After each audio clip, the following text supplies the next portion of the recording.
Yeah, so I feel like you raised so many interesting points there. So let me sort of start here and say that, I believe that the greatest force on the planet is truth.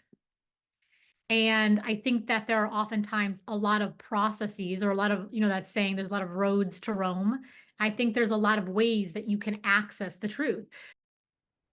Hi, welcome to Creating Connections. This is a place for entrepreneurs and creatives to really find where they belong, but also have amazing conversations and learn about people they never heard of before, possibly. Or if you already know about them, hopefully you hear a part of their story that inspires you to get along in your journey and elevate to the next level of your creativity, of your business, or in life.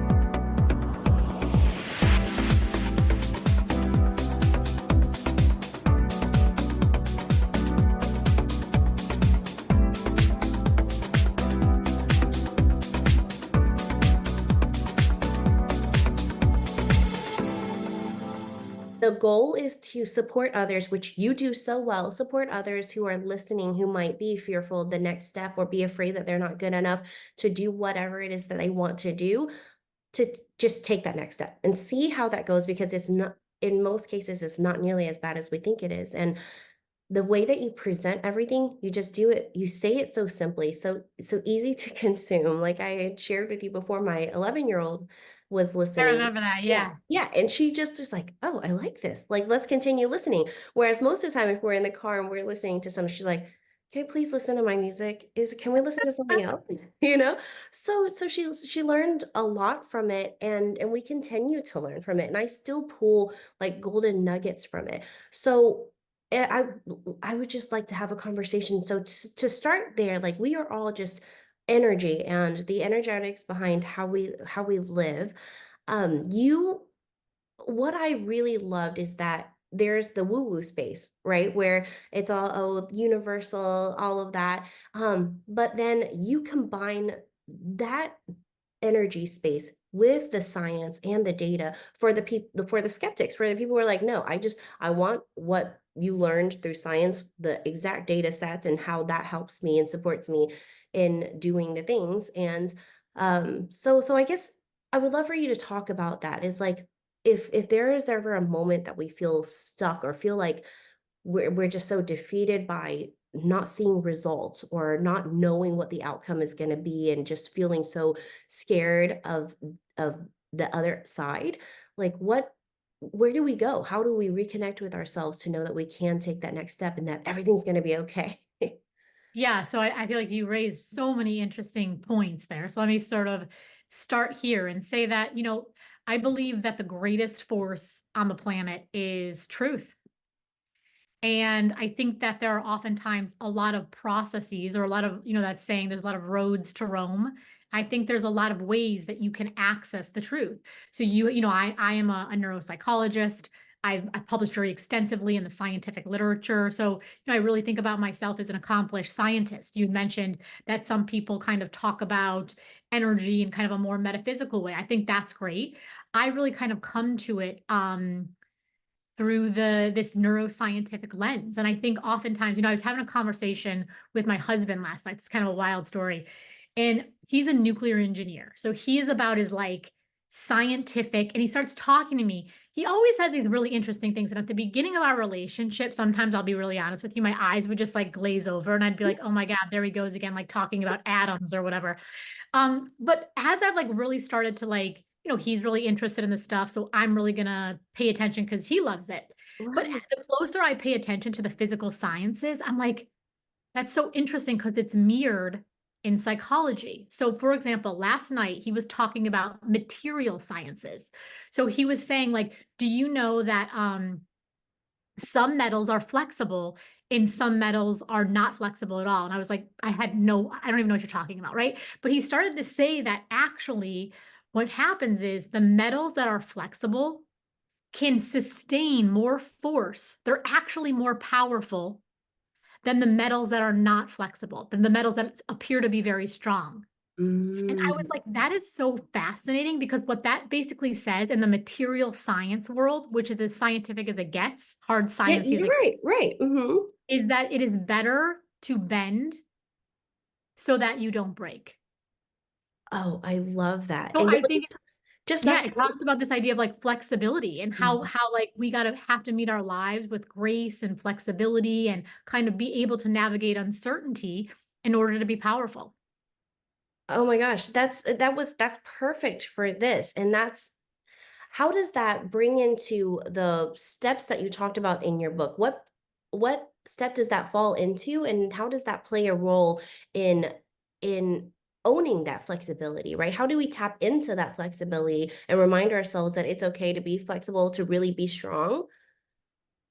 Such a great question. So I would say, I sort of spoke about it across energy rising, but if I had to put my finger on it, so energy rising was broken into 8 neuroenergetic codes. And these neuroenergetic codes are really just blueprints for how to live our lives powerfully based on how our nervous system, our brain and nervous system works, and how other people's brain and nervous system works. So code 4 was about this idea of uncertainty. Now, the human brain, and I know we're all going to resonate with this, the human brain is basically allergic to uncertainty. Like Mhm. we hate it. Okay. So what the brain then tries to do is like we don't like uncertainty. We want to know what's coming next. We don't know what's going to happen. We don't know what's going to happen in our business, with our family, with our relationships, with our I mean the whole thing. It can make us feel so stressed out, so anxious, so scared. So what people try to do is they try to do this thing that on the surface seems really natural. It seems like, okay, that should work, but it actually makes us feel worse.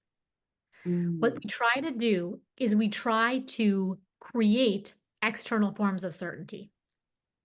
And we do this by what I call the overs. So the overs are things like overworking, overthinking, over accommodating, over giving, overdoing, over explaining. Like, should I go on? Over functioning. Yeah. So the reason that we're doing all these things is because we feel like if I can do more and give more and people please more, then I can basically be safe. Well, safe against what? And the answer really is always safe against the uncertainty. You see what I'm saying? Like, is something bad going to happen? Are they going to get mad at me? What happens if they don't like it? It's the what if, what if, what if. But the really important piece here is when I chronically overdo it in my life, I am the one actually being incredibly dangerous to myself, Mm. right? I feel exhausted. I feel depleted. I can, at the extreme, feel hopeless and depressed. And the thing that's so important here, and this is the thing is like, even if my overdoing it makes me live to see another day. In other words, the people buy my product or my husband agrees with me or the people don't get mad at me or the people whatever. What good does it do if I already feel terrible inside of my own body? Oh. What you know what? That actually answers the question I was gonna ask. I was going to say, do the over everything, does that actually cover the uncertainty? Does it make you feel does it actually, make any of it subside? Does it actually fully go away? But there's your answer, is you're already feeling so miserable as you're overdoing everything to get to this point of clearing up the uncertainty that the energy that you lack also resonates with the people around you, and so it's a rough time for everyone. It is. One of the things that I think is really useful is to understand more than useful. I think it's extraordinarily powerful to understand how our brains are actually creating our lives. You don't have to be a neuropsychologist or a neuroscientist to understand. Like, if you didn't have a brain, there would be no consciousness, there would be no life, there would be no job, right? So it's like we pay so much attention to how to operate our cell phones. Well, shouldn't we also be interested in how to operate the machinery of our brains? So it's kind of a weird thing to say. Actually, if I had one word to describe my work, I would probably use the term counterintuitive or I would use the term opposite. And I'm about to explain why. So if you want to think about your brain as a machine, it's like, okay, well, I know what the function of a cell phone is. The cell phone is to send text messages or call people. Well, what is the machinery of the brain supposed to do? The machinery of your brain is fundamentally in the business of predicting patterns. It's really, at its core, it's in the business of predicting the future. So your brain is taking past experiences, past memories, past data, and predicting future outcomes. Okay. So Mhm. what happens is your brain's going apple, apple, apple, and then we come to a new day, a new relationship, a new opportunity, a new conversation, and your brain goes, I predict that it should be an apple. Yep. The problem with this when it comes to uncertainty, and this is such, I think, such a transformative conversation to have, is obviously your brain's not going apple, apple, apple. Your brain is dealing a lot with this emotional energy. Well, your brain knows what to do about fear. Your brain knows what to do about suspicion. Your brain knows what to do about joy. Your brain knows what to do about happiness. The only emotional state that works against the fundamental machinery of the brain is the emotional state of confusion. In other words, apple, apple, apple. In other words, like it could be a banana, it could be another apple, it could be a pencil, it could be a car. So, the lungs are just going to breathe, right? No one ever is like, I really wish the lungs wouldn't breathe. They just do.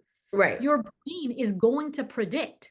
So when we hit these kind of moments in our life of uncertainty, which on some level is the entire future, your brain it can't stay in the state of ambiguity. And so what it's doing is it's forcing a pattern. Is it the pattern that had to be true? No. It is the pattern that was the path of least resistance. Now, this is such a big, big, big, big, big point. Okay. And I think it gives so much relief. I am most fundamentally an anxiety expert. So I study the so PTSD, OCD, generalized anxiety, social anxiety, and basically the brain in our lives.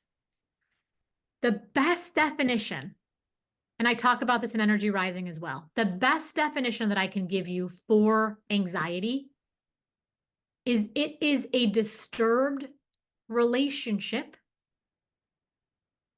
with certainty. In other words, when we look at anxiety disorders, the anxiety disorder is about, and this can blow people's mind, but once they see it, they're like, oh my God, it's actually not about the thing. It's about my relationship with uncertainty. In other words, should I go check the door again? Is the door locked? I don't know. Let me check again. I'm wondering, is the door locked? I'm going to go check again. Oh, shoot. I just checked the door. The door. I don't know. Should I go check again? So it's my inability to, let me say it a different way. It's my willingness to pathologically chase certainty that actually increases my anxiety. Mhm. Do you So understand what I'm saying? So the more I demand certainty, the more I overwork, the more I overgive, the more I overcommunicate, the more I ask my partner for reassurance and reassurance, the more I put things on social media. Do you still like me? Do you still like me? Am I still good enough? Are you still going to buy my stuff? The more it does not relieve my anxiety, it increases my anxiety yeah. over time. It Yep. has the exact opposite effect. And that goes back to the question that I was going to ask about whether or not that alleviates that uncertainty, and it actually just makes it that much worse. So this brings me to the question of if you can share the story that was in Energy Rising. You were dealing with a patient who just could not handle really being in public, couldn't be around people because it was bringing him trauma from his past experience in a war.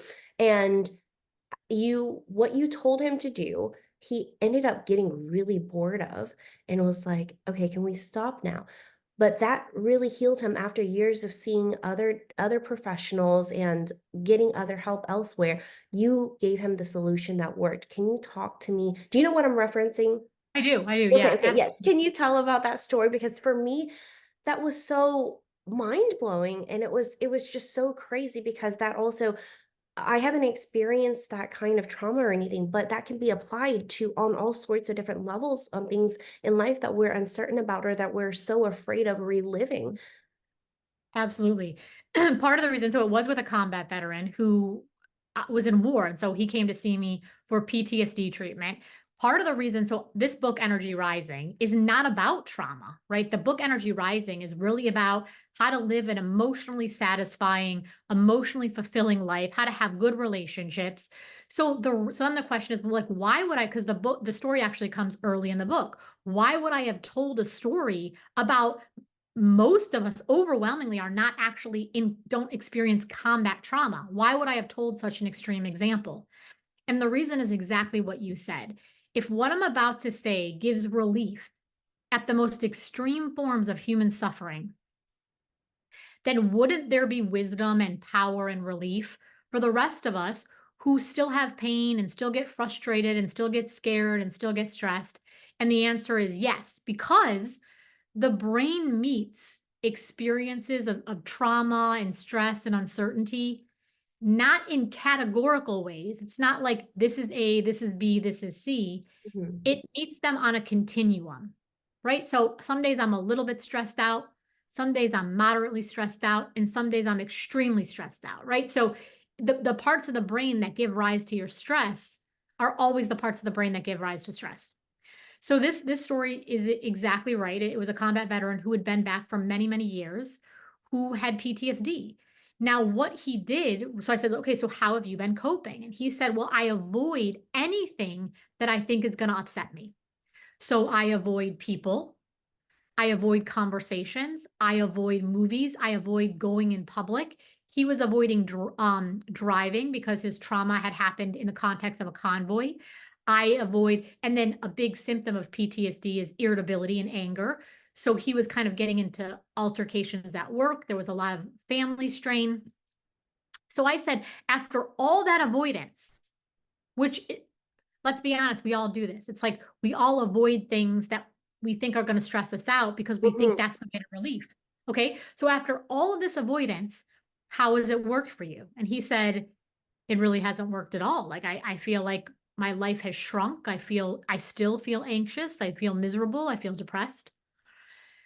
So I said, all right, well, the most evidence based frontline treatments for anxiety are to actually do the counterintuitive, to do the opposite. Instead of avoiding talking about your trauma, we're going to process the trauma. We're going to talk about the trauma in very specific detail. And at first, he had a supernatural reaction. He's like, have you not heard a single thing I've said? Like, no, we're going to totally like help me Avoid it. figure out how to avoid it. And I was like, if we could do that, all of your avoidance over all these years would have worked. That's true. Mhm. So he's very courageous. He also believes, the scientific evidence, and there's lots of people who've gone through these treatments and they work. And within a very short period of time, about 12 weeks, this is another key piece. So not only are we processing the trauma in session, but the protocol asks people to record them talking about their trauma and then Mm. go home and listen to it over and over and over and over again. He comes back within, I think it was like around week 12 and says, I can't do this anymore. And I'm like, okay, well, what's going on? And I'm like, sit down and tell me what's going on. He's like, Doc, every time I listen to this recording, I fall asleep. It is dull as shit. And so the transformation, it always gives me chills when I tell the story because in a relatively short period of time, all of that emotional pain had been transformed into freedom. It's the physicists that tell us. I told you I love kind of pulling from, I'm a yoga Yes, yeah, instructor as well. So I love some of the mind body stuff. I'm also a scientist. It's the physicists that tell us energy cannot be created or destroyed. right. When we have painful energy in our bodies, we wish that it would just disappear. We wish that it would just be destroyed. I totally get it. But the scientific conditions of the human experience are such that energy cannot be destroyed. When I tell you that pain is an energy, I don't mean this metaphysically. The reason I can do my EEG and fMRI research is we can put people in scanners and show them upsetting pictures or have them talk about their trauma or inflict some kind of pain upon them. And we very clearly see energy activate in very specific regions of the brain. Our emotional pain is an energy and needs to be honored as such. So then my work then, when I recognize that it truly is an energy, I don't try to eradicate it because I can't. I try to transform it. And I actually think one of the things that creates so much pain is chronic avoidance of pain. When we don't go after our dreams, when we don't speak our truth, when we don't try to go after what we want because we're afraid that it's going to hurt, we actually create so much more pain for ourselves. That's what you talk about in the book is we're just afraid of feeling the feelings and we're trying to just avoid it. So instead of avoiding it, we should confront the feelings. Again, going back to it, most of the time it's not nearly as bad as was what we're creating in our heads. And the longer we let that sit and really marinate, the worse it gets for ourselves and everyone around us. One of the things that you've mentioned in previous sessions with you that I've learned from you is we may be fearful of failure. We may be fearful of nobody caring or fearful of not doing the right thing or saying the right thing. There are so many different universes in where those things are already happening. There are people who don't care. There is the possibility that you will fail. And there will be instances, no matter what you do, you're going to fail. There is not a single one of us that's going to do something right all the time. Every single move we make is not going to be right. We will fail. And so knowing that that's going to happen or knowing that a product launch is not going to go the way that we want for it to, there will be people who don't want to hear what we have to say. That in itself should be enough to say, go do it anyway, right? Totally. I mean, even I think it's so interesting, like as a writer, I think that words really have an energy. This is like, why do we choose one synonym and not another synonym, right? And so a lot of times I'll think a lot about, I could say a lot about this. Our language can be so healing. So when we think about how the brain learns, the brain literally learns. Like if you think about neuroplasticity and forming new neural connections, it forms through failure. So then, should we even use the word failure or should we use the word learning? So, Mhm. for example, like if I have a program launch and I like go out there and I'm out there for whatever, let's say I'm selling something for a month and nobody buys it. Yeah. Do I say I failed? I could, but then what does that do to my body? We have a somatic intelligence, right? So like, does it cause the body to constrict? Does it cause my throat to get tense? Do my hands start to sweat? Do I feel feelings of dread in my stomach? Well, what if I were to say like, okay, what did I learn from this? Mhm. Right? I learned that like if I'm being because what happens is when we fail, when we tell ourselves we failed, we feel this energy of humiliation. Humiliation is like the most powerful, it's another incredibly powerful energy. And I devoted an entire code to talking about the neuropsychology of humiliation. So when I say I fail, the feeling that that creates in me is a feeling of humiliation, of shame, of inadequacy, of unworthiness, of incompetence. Okay. Well, one of the things that I've learned profoundly through my professional work and even my own life personally is nothing is going to shut down the nervous system. Like human beings cannot be well and feel humiliated. So if I come to my own program launch and I say I failed, and the energy underneath that statement is an energy of humiliation, shame, incompetence, all this dark negative energy, the likelihood that I'm going to be able to stay with it and look at my mistakes is very low. In other words, I'm just going to say, that was humiliating, get me out of here. But if I say, okay, I've learned a ton from this. Let me actually now take inventory. Well, I only talked about the program launch 3 times. So now I'm making this enormous conclusion that I'm a terrible person. I have no prospect for success. No one will ever buy anything for it's like that is maybe a conclusion, but it doesn't even sound like it's certainly not the only conclusion. Frankly, it doesn't even sound like a very good one. Like, do you think in this day and age and the way the algorithms work and how much information, like, do you think maybe I could learn that instead of posting 3 times, I should post? Yes. But if I shut down my nervous system 10 days ago by humiliating myself, I'm not going to be able to stay open to the additional learning. Mm. So we've got to understand when I talk about understanding how to operate the machinery of our brains, we got to be thinking about how do our bodies feel? What are the words we're using? How are we thinking about our language? How are we, you see what I'm saying? So there's all this wisdom. And then we say our lives didn't work out for us. Well, I know that our lives aren't working out for us a lot of times, but is it because they can't work out for us? Or is it because we forgot to plug the cell phone into the wall? I don't look at my cell phone and go, oh my God, my cell phone's ruined forevermore. I don't know. This is a catastrophe. I say, learn how to use the cell phone right and plug the cell phone into the wall. Oh, I love that. It's that's such a at every point, it's like such a good point to end because I feel like we just need to marinate on every piece that you share because it's so good. And that's why it's so great to go through that book multiple times. It's like watching a movie, it's like, oh, I missed that part. That's so good. I need to write that down or I need to clip that in my Audible. But all of that brings me back to exactly what you started the book with was is uh, you know am I a failure if I because I got fired? Am I a terrible parent? Am All of these things, it's like all of it depends on how you feel about it. And that connected with me so deeply because that's what I see everyone who's living a really awesome life and doing things successfully is it's all about how that person feels about it.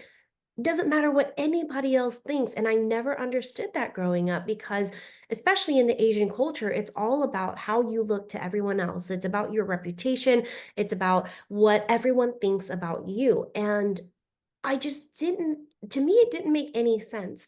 And as I grew up and got older, and all of these people who were looked upon as like selfish and like, well, all of these other things because they're taking their own path or doing their own things and they're not giving back to the family or spending enough time with the family. Oh, how could they do this?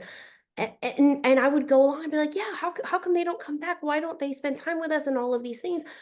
But your book really made it clear. It's like, it's because they're okay with it.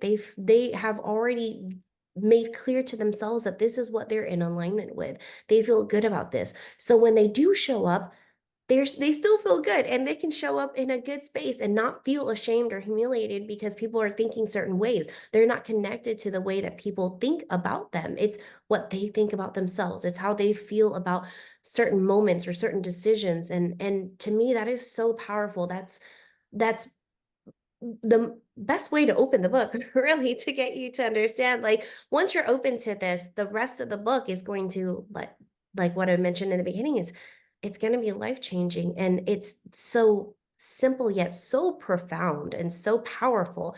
And I'm so glad that you put it out. I know that you've mentioned before that there was a different copy that might have been released and your editor was like, yeah, this is good. And but this version you were really hesitant about. Is that correct? It is. It is. You and like you've said you always make such great points. I like listening to you talk as well. Yeah, I wrote the book the first time the way just to kind of piggyback on, the question was it segued well, what I thought other people wanted. And I think a lot of times we internalize what other people want and we think it's our own. Do you know what I mean? Like I should be Yeah, like this, or right. like I Mhm. should. So I wrote the book and then he was with it for a while editing. And then you know how when you get space on something, it's like you start to have all these new thoughts. So Yeah. as I was kind of free from the draft, I just kept having this feeling like that first version was fine, but I wrote it as like an academic, and it was very protected. It Mhm. wasn't didn't have that like raw emotional. And so I was like, I don't know, I got this burst of energy and I was like, I'm just gonna rewrite it. So I rewrote the entire thing. And so Oh, when my editor finally got back in touch with me, I was like, "Hey, listen," because he'd put a ton of time into the edit. So I wanted to respect. So I was like, "Listen, I know this is like a lot to ask. And obviously, if you want to go with what you have, like that's fine." He's like, "What are you talking about?" I was like, "I wrote another book." He's like, "What?" I was like, "Yes, another book." I was like, "Could you just read the first chapter? And if it engages you, let's continue. But if not, like we can go with the other one." So he was like, "Okay, like I'll." So he read it and he's like, "It's better. It's a lot better. The organization is better. The ideas are better." And it just was. Now, to go back to this idea of like certainty, I was less certain with the second version, Energy Rising as it's currently out in the world, that because like I was scared. I was scared to kind of put it out. I was anxious, like would people like it? What would my colleagues think? Because it was less of the sort of dry academic writing that mhm. you typically write when you write in scientific journals, right? It was, I think, more, I don't know, I just think it was more vibrant. So in that, it felt more honest, it felt more raw, it felt more close to me. Like if people really didn't like this version, it was gonna hurt a lot more. So I was like, if I'm writing an entire book on how to really own our emotional power, how to really, I call it to walk our wounds, like how to be willing to be seen, how to be willing to be rejected, how to be willing to be misunderstood. I can't write a book about this and then not be willing to do the damn thing. That doesn't make any Yes. sense. Oh, So I put it out and it's been honestly one of the most extraordinary experiences of my life. So first of all, the reception to Energy Rising has blown my mind. I just got back from San Diego and it was the most moving thing. Like I knew that I was going to be on the stage giving kind of a keynote. It was like a keynote conversation. There was an interviewer. Yeah, it was beautiful. There was like 500 people there. And afterwards, they were like, "Oh, okay, well, people have copies of Energy Rising. Like some people want you to sign their book." I thought there was going to be like 3 people.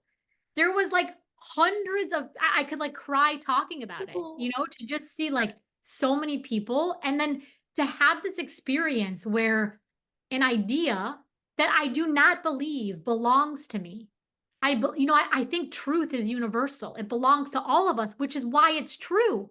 yeah. Right? It's like if it didn't feel true in my own body, I wouldn't be able to, if someone was like, it's a more effective way of walking, like walk backwards all day. I'd be like, even if it's true, like I can't get that to work in my life. Like I can't walk backwards all day.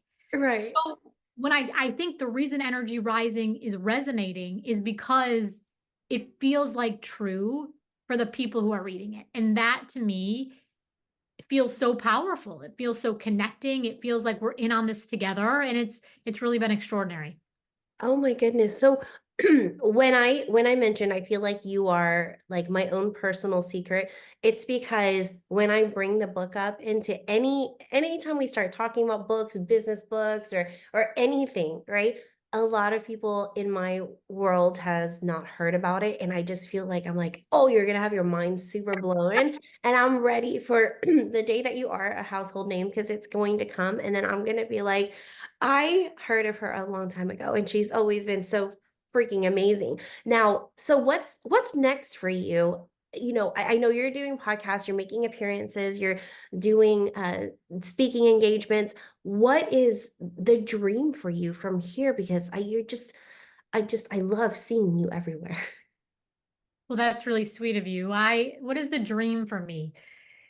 I would say what I'm really interested, what I really believe that, and I hope a lot of people feel like this, when you feel like you found your calling, like if I had 1,000 lives to live, I would live it on this altar of human pain and human power.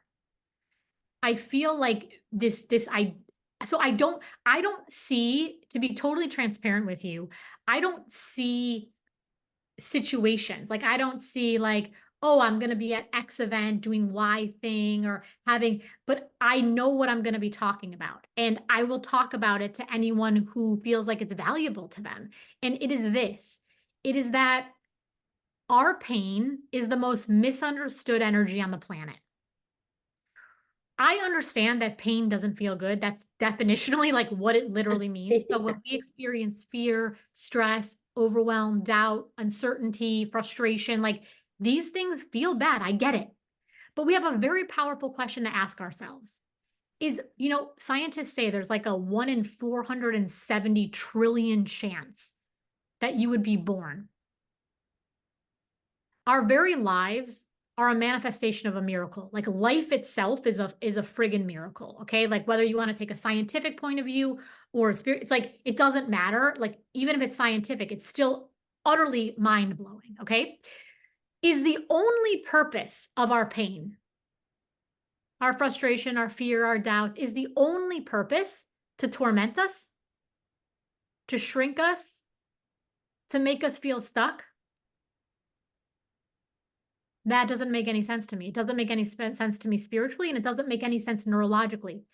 Every single thing that we want in this lifetime is on the other side of the feelings we keep saying we're not powerful enough to feel.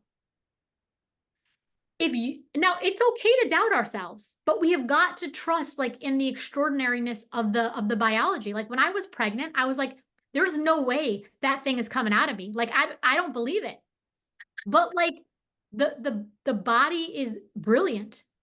And so when you asked me to tell the story about the combat veteran, it was only in his willingness to confront the pain that he got this next level of expansion, relief, clarity, peace on some level. So if we want more confidence, we've got to be willing to come into a new relationship with the energy of doubt. If we want more influence, we've got to come in, be willing to have a new relationship with the energy of rejection. We don't get to like more influence or more connection or more peace by chronically avoiding the other side of that coin. So to answer your question, it's like, I don't know where this goes. I just know what I'm going to be talking about. I love that so much though. That is a different way to approach it because I come from a world of like vision boards and seeing these things clearly. But all of those things can be achieved with that path of this is my message. This is my vision. This is what I'm going to be speaking about. And I will be doing that for for as long as I can think of, existing. So that is huge. That in itself is a lot clearer. To me, it's a lot clearer than specifics or in moments, like you said. So, I mean, that's huge. That was exactly what I wanted to know was what it looks like. And if that, and that means you're living it, right? You're sharing and you're getting the word and the message out there.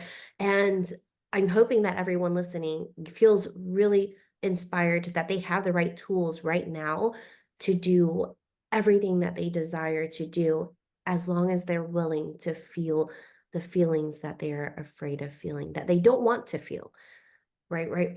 Quite frankly, they don't want to feel it, but it's the more we do it, the repetition, you talk about that in the book as well. It's the repetition that makes things just feel more natural. I mean, there's so much goodness in there. The last thing that I want to ask you before I let you go Can I is, give one more yeah, analogy? of Because I know we didn't course. get into and energy rising has a ton of tools. Because sometimes I feel like people will hear me and be like, okay, I get it, but like, how do I do it? Which is a supernatural question. And we didn't get into a ton of the how here, but energy rising does have a lot of tools and exercises and case studies. But I wanted to just give an example of this is like, if I think that there's a monster in my closet, okay, it's very unsettling to me. In fact, it could be terrifying. Yeah. So I'm like, don't don't open the closet. And then I'm like, you know what? Actually, like, oh God, there's definitely a monster in there. I can hear something like in there potentially. Like, I don't know. I just really think there's a monster in there. I go to Home Depot. I buy duct tape. I come back. All this labor, all this effort. I'm like now sealing the door. Then I bring in a locksmith. I got to put money into it now, but I still don't feel safe. Then I get a security system and put it on the door. Then I like get a freaking armed guard. It's like all of this effort, and in that process I'm not really getting relief. I'm still sitting with the uncertainty and the stress and the discomfort and the on edginess, right? If I say, you know what, I'm going to face my pain, I'm going to open the door. The moment I go to open the door, my anxiety does go up. I'm not going to lie to you, but it's over in a flash.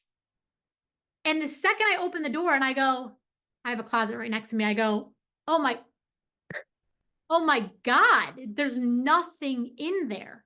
It's like instant relief. So one of the principles I talk about in energy rising is this idea of picking a more powerful pain. There is no option on the planet that allows any single one of us to get out of this life entirely pain free. It just doesn't exist. It Mm. would be like me trying to find a house in a zip code where there's no gravity. It's like, good luck with that. You're going to spend a lot of time and never nail that. So if you could see in that example, the chronic pain is me like just trying to avoid opening the door. The acute pain is me when I go to open the door, there's a lot of uncertainty. I get it. My stress levels are going to go up, but it's over in a flash because listen, 99.9999% of the time, there is no monster in the closet. And I have worked extensively with trauma. Even when actually absolutely horrible things have happened, people will say worse than the trauma is living a lifetime of not being able to trust people, not being able to trust myself, not fe so even the trauma is by definition horrific. That's literally what makes it a trauma in the DSM. So no one's trying to say that otherwise. But trauma is less about what happened to us and way more about what keeps happening to us because of our chronic avoidance, our refusal to think that anyone is safe, our refusal to think that we're worthy of healing. You see, so we've got to say, like, sometimes I got to go into my anxiety, open the door. And the second I open the door, I do get profound relief. That was a perfect analogy to really explain. Yes, once you actually do it and you see their side, it's not quite as bad as we imagined it to be. And it's a really great way to wrap up this conversation. But I still did want to know for the eight modality, the eight, the oh my gosh, it just Eight completely codes. yes, the eight energy codes, energetic codes. Is that something that came together in the book, or is that something you've always practiced with your patients?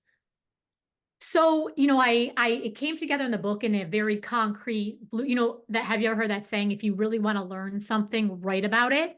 Yes, yeah, You're yeah. just like you're taking all this knowledge and just like distilling it down and then you're getting critiqued by this amazing team of editors. So like my own thinking got even sharper, but I had been practicing a lot of those modalities for a long time. Some of it was things I created, some of it was stuff that, we in the field draw from and there's a lot of citations in the book, Mm. but kind of distilling them down to the 8 very specific neuroenergetic codes was really this question of where have I seen people fall into pain over and over and over again in their own lives, in their families, with their children, and in their businesses? And then what is actually the path out? And it was there's 8 neuroenergetic codes. The first 5 are about how do I become more powerful in my own relationship with myself, and then the last 3 are like, how do I actually create very, very powerful relationships with others? My team, my partner, my kids, my clients, etcetera. And it was laid out just so beautifully. And if you are looking for the specific how-tos, they are in the book. Like she lays it all out, and it's really beautiful. And it's something to practice on a regular basis to really uplift your energy and fully rise to where you want to be. And I love it so much. I can't say enough good things. If people want to learn more about you, obviously they can get the book. That's a great way to do it. I know that occasionally you have programs that you put out there. They can also find you on social media, but is there anything in particular that you'd like to send listeners to today? Yeah, if you're interested in emotion, sort of like thinking about the science of emotion and relationships, I would love to connect. I think the best way to get a hold of me is just like anybody these days on social media. So I'm at Dr. Julia Digangi on Instagram, Dr. Julia Digangi on LinkedIn, and then just Julia Digangi on Facebook. And to your point, and I just got done running a neuroscience of relationships program. I'm going to be doing something about neuroscience of emotional power and parenting in the fall. And then I do a lot of stuff around, like teaching people how to powerfully manage their anxiety and stress. So I'd love to connect. Awesome. Oh my gosh. So I'll have all of those links below. I appreciate you so much. This is so fun and so like just so makes my heart so full in so many ways. I know that people are going to love this conversation.